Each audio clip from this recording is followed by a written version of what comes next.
Hello guys! Welcome. So, no contact situation tayo ngayon.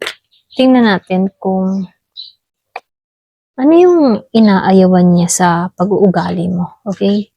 So, be open-minded po, hindi halos lahat makaresonate. Thank you nga po pala sa mga nagsusubscribe, sa mga bumabalik. Maraming salamat. Ano yung inaayawan niya sa pag-uugali mo? Give me the message. Ano yung inayawan niya sa pag-uugali mo? Give me the message. Ano yung inaayawan niya sa pag-uugali niya?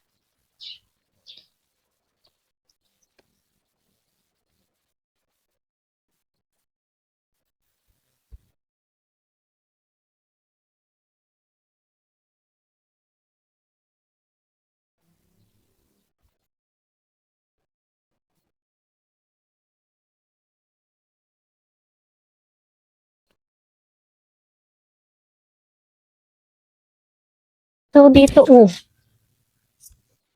Ayan, pasensya na.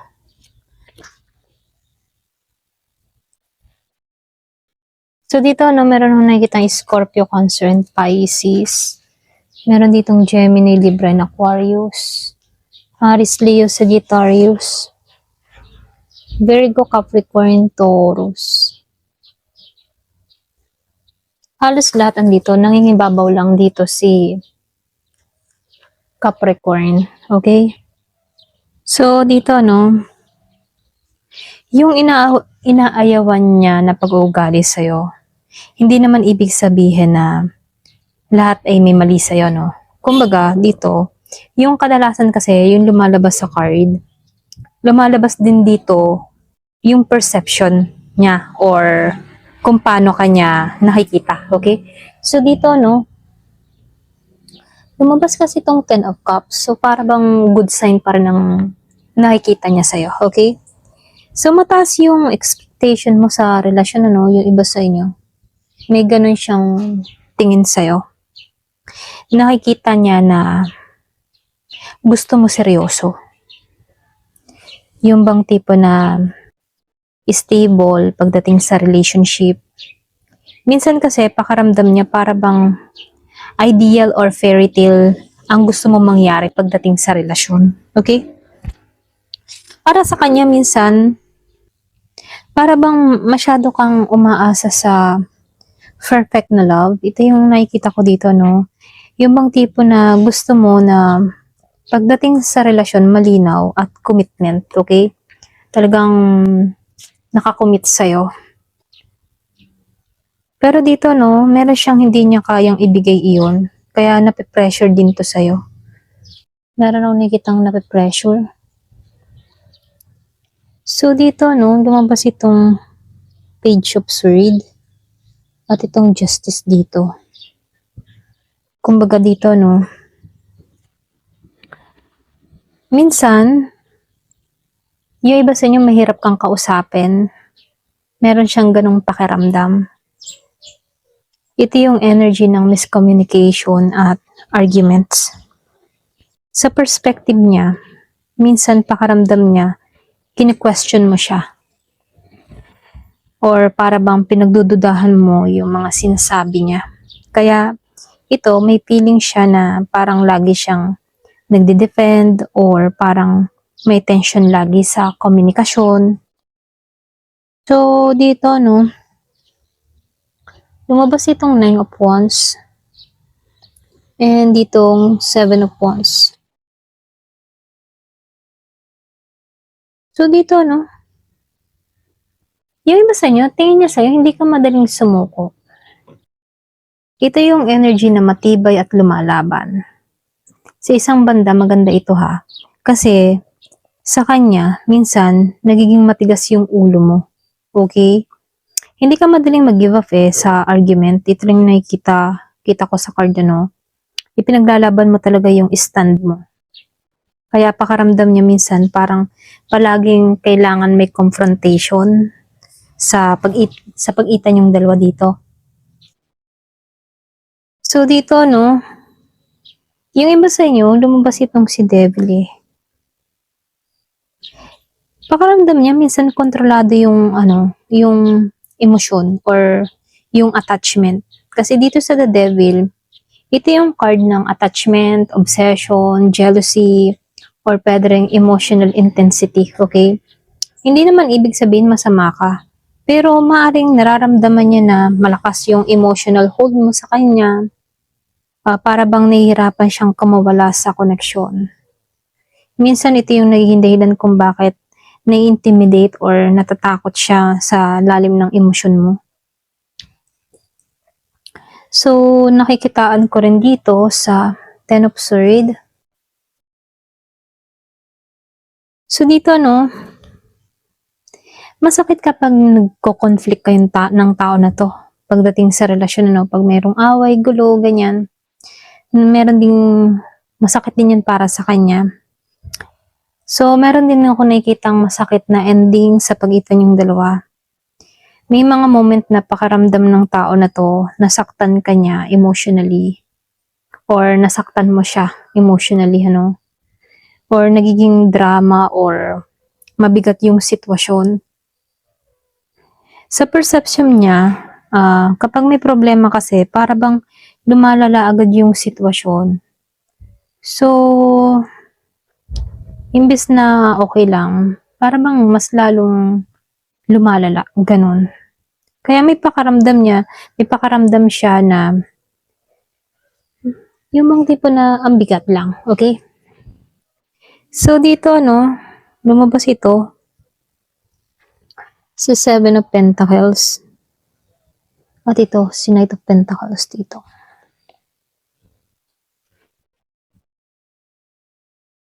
Yung iba sa inyo, pakaramdam ng tao na to, naghihintay ka ng effort na hindi niya kayang maibigay.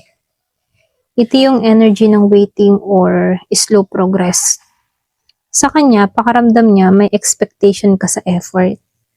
Pero feeling niya, hindi niya kayang maabot yun. Kaya minsan, naging frustrated siya or nawawalan ng gana. So, nakikitaan ko dito, nasaktan yung ego niya minsan or pwede nasaktan yung natamaan yung ego ng tao na to dito sa Six of Wands. Kumaga, naglamat or pumasa, okay? Kumaga, nandun yung marka. Posibleng naramdaman niya na parang hindi siya appreciated o pakaramdam niya lagi siya ng mali, ganon. Kaya naapektuhan yung confidence niya sa relasyon. So, dito, dito sa Queen of Pentacles reverse. Sa positive side, ang Queen of Pentacles ay maalaga or loyal, Pero dahil lumabas siya naka-reverse, nakikita ka niya minsan ay pagod ka na emotionally or pwede rin nagiging moody ka or very sensitive. At kapag ganun yung energy mo, hindi niya alam paano ka i-handle. Hindi niya alam kung paano ba. Paano kanya kakausapin. So, nakikitaan ko lang dito, ang pinaka ayaw niya ay hindi talaga yung buong pagkatao mo, Kasi dito, lumalabas na merong mga bagay na nararamdaman siya na mataas yung expectation mo pagdating sa love. Intense yung emotion. Ayan, pasensya sa pusa ko, Matindi yung paninindigan mo, At nakikitaan ko rin dito, merong nahihirapan siyang sabayan yung lalim ng connection. Okay? So, pero lumalabas din sa spread na may halaga ka naman sa kanya. Kaya rin siya naapektuhan dito, Pwedeng naapektuhan lang siya sa mga dynamics mo, okay? Yan, ito rin nakikita ko dito. So, tingnan natin, ano naman yung tunay niyang nararamdaman sa ngayon, okay? Kasi ito yung ayaw niya, ano naman yung tunay niyang nararamdaman sa ngayon? Give me the message. Ano yung tunay na nararamdaman niya? Give me the message. Ano yung tunay na nararamdaman niya sa ngayon?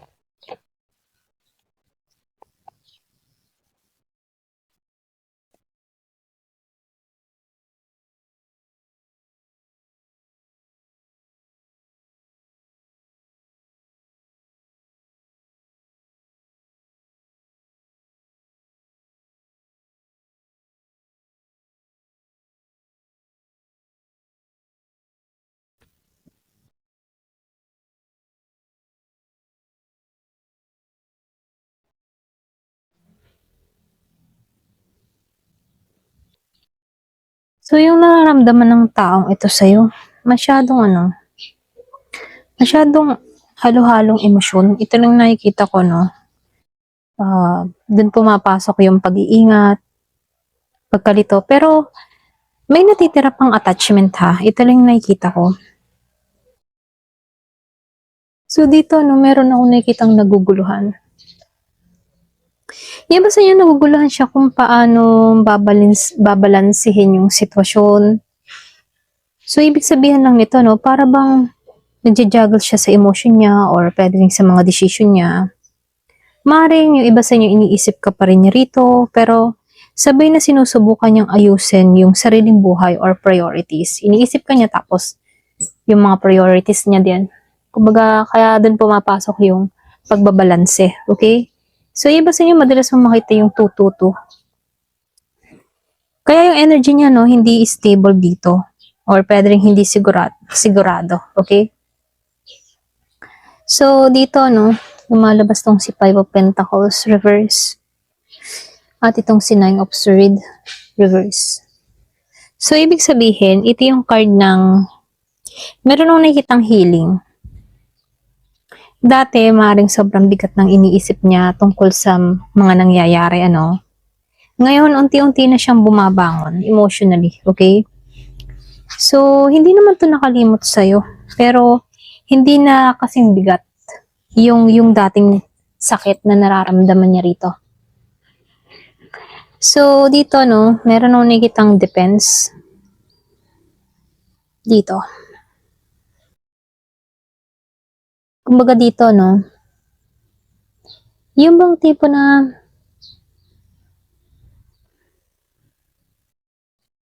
kumbaga dito, no, so, ito yung kanina.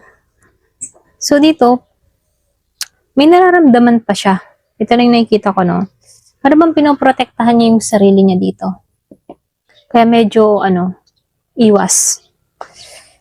Pinipigilan niyang ipakita yon. Para bang merong barrier siya ngayon dahil ayaw niyang masaktan uli or magkaroon ng conflict. Ganun yun dito. So, dito, nakikitaan ko lang din dito. Posibleng yung iba sa inyo, meron tong tampo dito eh. Meron din akong nakikitang disappointment. Ito yung emotional distance or disappointment, ano. Pakaramdam kasi nasira na yung dating saya. Maaring nararamdaman niya na hindi na tulad ng dati yung connection nyo. Okay? So, nakikitaan ko lang din dito sa Four of Pentacles. Yung iba sa inyo, no, ayaw niya nang mawala ng control pagdating sa emotion. So, ibig sabihin lang nito, pinipigilan niya yung sarili niya, ayaw niyang maging vulnerable. Para bang iniisip niya na mas mabuting kontrolado ko ang nararamdaman ko kaysa sa nakaraan. Okay?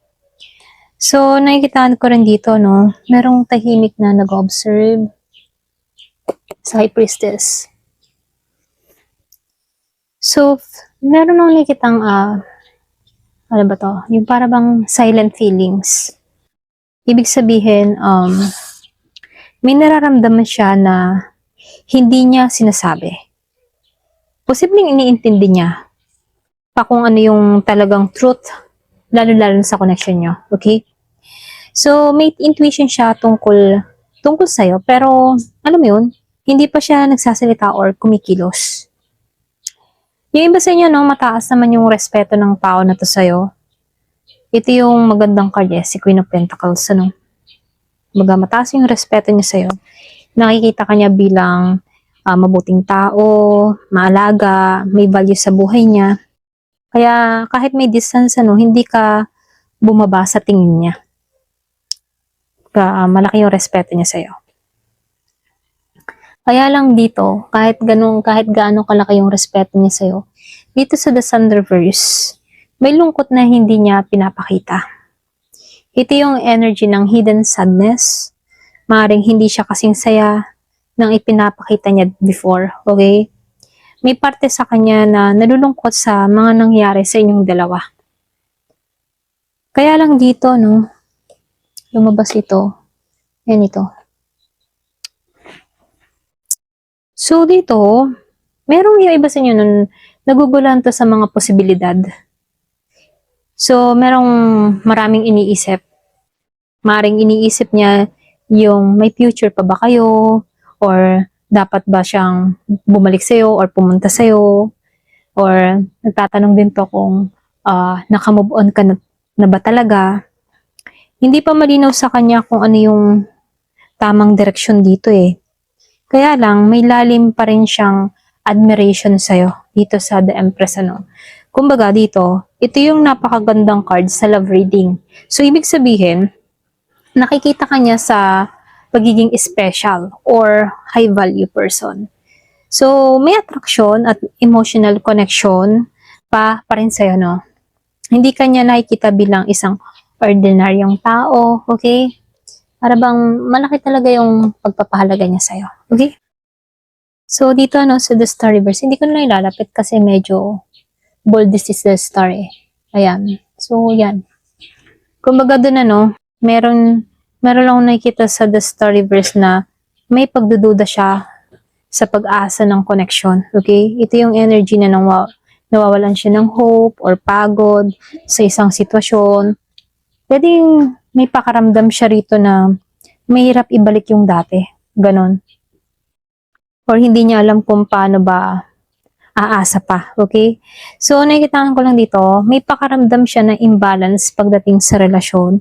Ito yung card ng pantay na effort or pantay na effort. I mean, ano, maring yung bang tipo na nararamdaman niya na may isang mas nagbibigay or pwedeng mas may isang nasasaktan. Okay? At yun yung mga dahilan kung bakit nagiging komplikado yung feelings ng taong ito. So, ito lang nakikita ko dito, no? Yung iba sa inyo, may respeto pa rin naman to sa'yo. Kasi, ina-admire ka pa rin ito, andun pa rin yung admiration. May natitirang attachment. Kaya lang malungkot. Pero pinipigilan niya yung sarili niya, no? May time na naguguluhan siya kung may future pa ba or wala. Kaya yung energy niya ngayon, ano, may tahimik, merong defensive, at merong nag-o-observe lang muna. Okay? So, yung iba sa inyo, nag-o-observe lang muna to. Ayan. Hanggang dito na lamang po. Thank you for watching. Love and peace.